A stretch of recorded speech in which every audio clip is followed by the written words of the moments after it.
लक्ष्मण जी गए और रावण के पास में सिर के पास जाके खड़े हो गए। रावण ने देखा कि लक्ष्मण आए तो रावण ने अपना मुंह फेर लिया इधर। अब इधर मुंह फेरा तो लक्ष्मण जी को गुस्सा आ गया। लक्ष्मण जी दौड़कर फिर भैया के पास में गए। क्या भैया, कहाँ भेज दिया आपने उस रावण के पास में, लंकाधिपति के पास में? इतना अहंकार उसको कि मुझे देखकर उसने मुंह फेर लिया। तो राम जी ने कहा, लक्ष्मण एक बात बता, गुरु जी के पास ज्ञान लेने जाते हैं तो उसके चरणों में बैठते हैं क्योंकि सिर पे बैठते हैं? लक्ष्मण जी बोले उनके चरणों में बैठते हैं। तो तू रावण से ज्ञान लेने गया था तो चरणों में खड़ा था कि सिर पे खड़ा था? लक्ष्मण बोले मैं सिर के पास खड़ा था। राम जी बोले अब चरणों में जाके खड़े हो, जाओ चरणों में जाओ। और रावण के चरणों में जैसे लक्ष्मण जी गए तब रावण ने लक्ष्मण जी को बुलाया और बुलाकर कहा, लक्ष्मण जी ने पूछा आपकी कोई अंतिम इच्छा हो, प्राण छूटने वाले हैं, आपके प्राण जाने वाले हैं, नाभि में अमृत सूख चुका है, बाण लग चुका है, आप मरने वाले हो, कोई आपकी इच्छा हो तो जरूर बताना। रावण मरते मरते भी एक सत्कर्म करते हुए चले गया। शायद दुनिया के लोग उसका वर्णन करें चाहे नहीं करें, पर पूर्णिमा शिव महापुराण की कथा आज ये अवस्थी परिवार भोपाल सरगुप्ता परिवार छत्तीसगढ़ से करा रहा है। तो इस प्रसंग को अपने जीवन में उतार कर रखना कि मरते मरते रावण एक सत्कर्म कर कर चला गया और लक्ष्मण जी से कहकर चले गया कि हे लखनलाल, मेरे राघव जी से विनती करना, मेरे राम जी से विनती करना कि मेरे जितने राक्षस मरे ये तो मेरे राम जी और लखनलाल जी और उनकी सेना के द्वारा मरे हैं। जो राम की सेना के द्वारा मरे हैं या राम के द्वारा मरे हैं या लखनलाल जी के द्वारा मरे हैं, उनके द्वारा मरे हुए मेरे सारे राक्षस तो उनके हाथ से मर मर के बैकुंठ चले गए, पर इतने सारे बंदर ये हमारे हाथ से मरे हैं, इनको बैकुंठ मिलेगा क्या जो हमारे हाथ से मरे?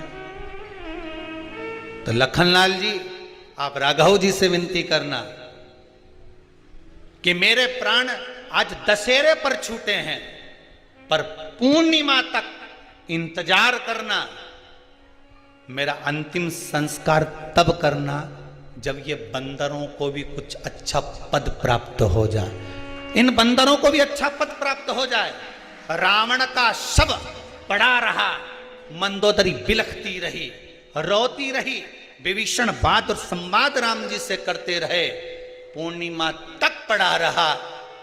तब अंत बिंदु क्या हुआ?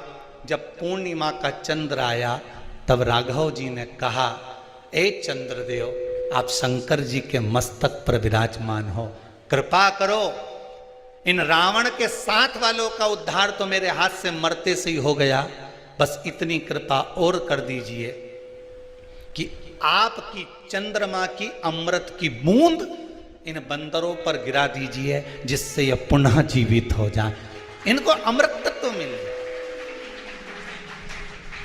ये भक्ति का तत्व है, ये भक्ति का तत्व है। रावण के तब अंतिम संस्कार हुआ। अब सोचिए, जाते जाते भी भलाई का काम करके जा रहे हैं। और आज के जमाने में व्यक्ति जाते जाते भी पूरे झगड़े का काम करके जाता है। लिख के जा रहा हूं, ये मेरे शरीर को हाथ नहीं लगा, ये मुझे छुए नहीं। अरे ऐसा कहां का काम? जरा सा झगड़ा हो ही नहीं तो तुम लड़ाई में कह दो मैं तो पांव नहीं धरूंगा तेरे यहां और तेरा मुंडा नहीं देखूंगा और मैं तेरे यहां आऊंगा नहीं। अच्छा, तुम जैसे संसार के लोगों से लड़ाई करो कि तो मैं तेरे यहां आऊंगा ही नहीं, ऐसी लड़ाई एक दिन तुम महादेव से कर लो कि मैं तेरे यहां आऊंगा ही नहीं, तो महादेव के नहीं आएगा तो बांध के लाएंगे, पर आना तो पड़ेगा। ऐसी लड़ाई तुम कर लो भगवान से कि मर जाऊंगा पर तेरे यहां नहीं आऊंगा।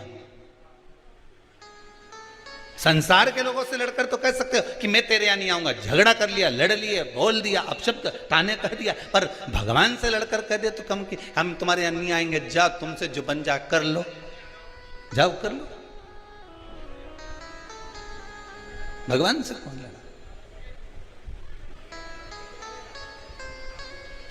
अमृत की वो बूंद है चंद्रमा, बरसा रहा।